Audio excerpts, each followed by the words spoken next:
News bulletin में आपका स्वागत है। आइए जानते हैं बिहार की 30 फटाफट बड़ी खबरों को।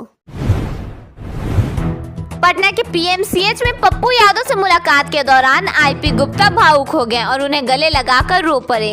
इस दौरान सांसद भी भावुक नजर आए। पीएमसीएच का वीडियो शेयर करते हुए आईपी गुप्ता ने लिखा कि पुलिस ने उन्हें इसी जगह जिसे उन्होंने नर्क बताया में रखा था। नालंदा में मुख्यमंत्री के काफिले को रास्ता देने के लिए श्रद्धालुओं का रास्ता करीब 3 घंटे तक रोका गया। इससे नाराज लोगों ने प्रशासन के खिलाफ हाय हाय के नारे लगाते हुए विरोध किया।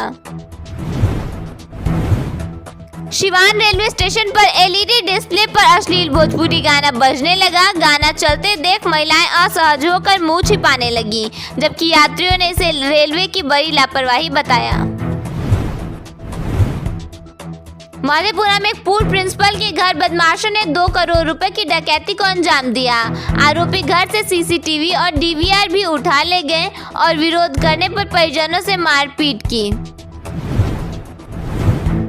शिवरात्रि के अवसर पर मोतिहारी के विराट रामायण मंदिर परिसर में तालाब किनारे सहस्त्र शिवलिंग नदी की स्थापना की जाएगी। श्रद्धालु बड़े शिवलिंग के छोटे रूप की पूजा करेंगे और जल चढ़ाने के लिए मंदिर में एक कुआं भी नहीं बनाया गया। पटना पहुंचे बीजेपी अध्यक्ष नितिन नवीन का एयरपोर्ट पर कार्यकर्ताओं ने भव्य स्वागत किया। इसके बाद उन्होंने खाजपुरा स्थित शिव मंदिर में पूजा अर्चना की।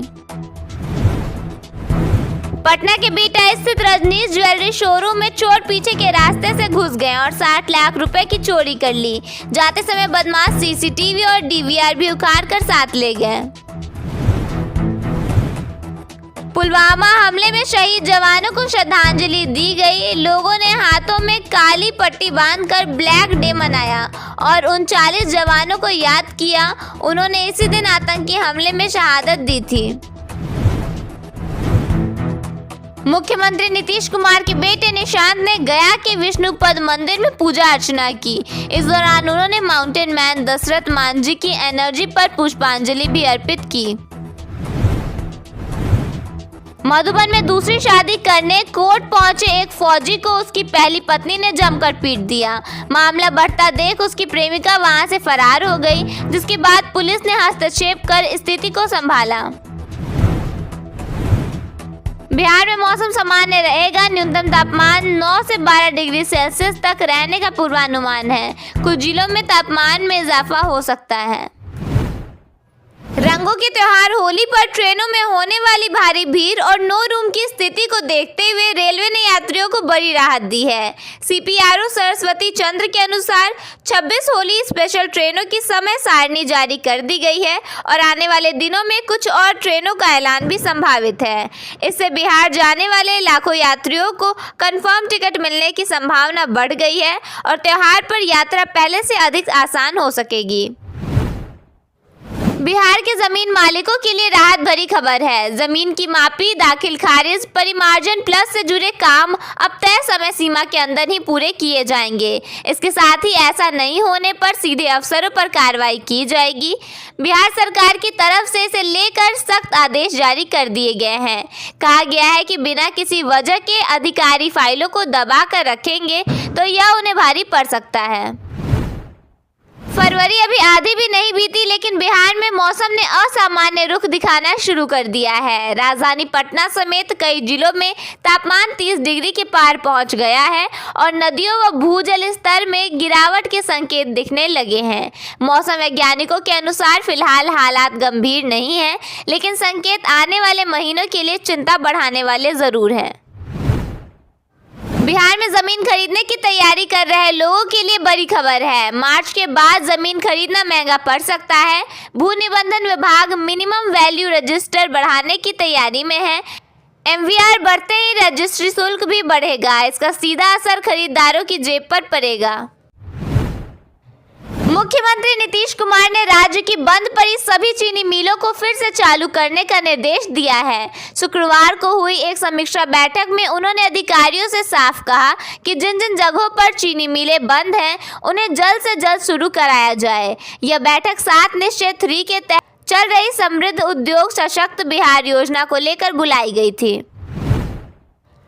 केंद्र सरकार की महत्वाकांक्षी योजना पीएम गति शक्ति के तहत बिहार के एयरपोर्टों को रेल, सड़क और जल परिवहन से जोड़ने की तैयारी तेज हो गई है। इस योजना का उद्देश्य राज्य में माल ढुलाई को तेज करना, आपातकालीन विमान सेवाओं को मजबूत बनाना और हवाई पट्टियों को लॉजिस्टिक हब में बदलना है।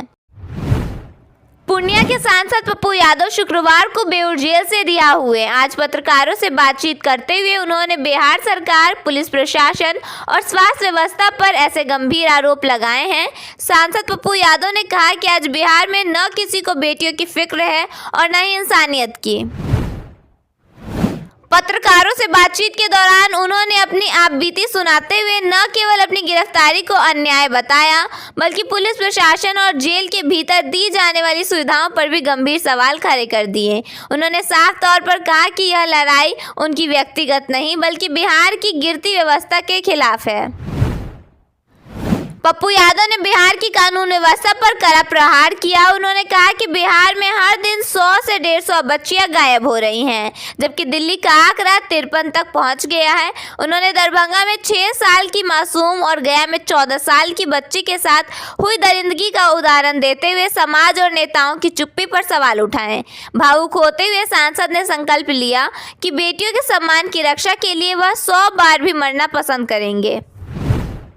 सांसद पप्पू यादव ने बिहार की वर्तमान राजनीति की तुलना अंग्रेजी हुकूमत से कर डाली। उन्होंने आरोप लगाया कि आज की राजनीति में बदलने की भावना इतनी प्रबल हो गई है कि अंग्रेज भी शायद इतना नीचे नहीं गिरे होंगे। उन्होंने कहा कि अंग्रेजों के समय कम से कम यह भरोसा था कि हम लड़ लेंगे, लेकिन आज तो कोई दोस्त नजर नहीं आ रहा है।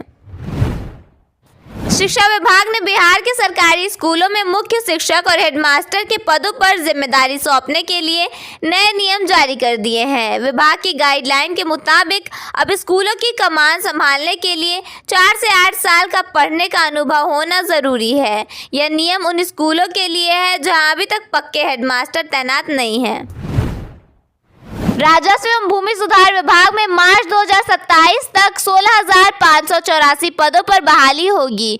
जिन पदों पर बहाली की जाएगी उनमें राजस्व अधिकारी व कर्मचारी से लेकर अमीन तक के पद शामिल हैं। इनमें राजस्व कर्मचारी के 8,051 और अमीन के 775 पद शामिल हैं। बाकी के पद विभाग के अन्य कैडरों के हैं।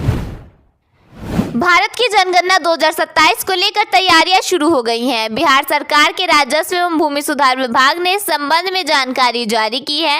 इस बार जनगणना की प्रक्रिया 2 चरणों में होगी। फर्स्ट फेज में हाउस लिस्टिंग का काम होगा और इसके बाद जनगणना की प्रक्रिया पूरी की जाएगी तो खुद से फॉर्म भरने की सुविधा 17 अप्रैल 2026 से 1 मई 2026 तक उपलब्ध रहेंगी।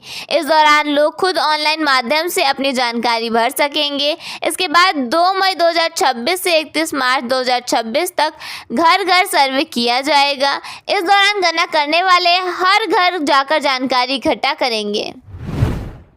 शिवान जंक्शन पर उस वक्त असहज वाली स्थिति उत्पन्न हो गई जब प्लेटफॉर्म पर यात्रियों को सूचना देने के लिए लगाए गए एलईडी स्क्रीन पर अचानक तेज आवाज में भोजपुरी गाना चलने लगा। अचानक फुल साउंड में गाना बजने से लोग हैरान हो गए और कुछ यात्री शर्मिंदगी महसूस करने लगे।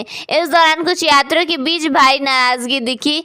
यात्रियों ने रेलवे प्रशासन पर कई सवाल उठाए। वैलेंटाइन डे पर पटना की सड़क पर गजब ही नज़ारा देखने के लिए मिला हुआ है। हिंदू शिव भवानी सेना के कार्यकर्ताओं ने बॉयफ्रेंड का हाथ गर्लफ्रेंड से छुड़वाकर उन्हें हनुमान चालीसा थमाया। उन्होंने कहा कि भारत की संस्कृति में वैलेंटाइन का जिक्र नहीं किया गया है।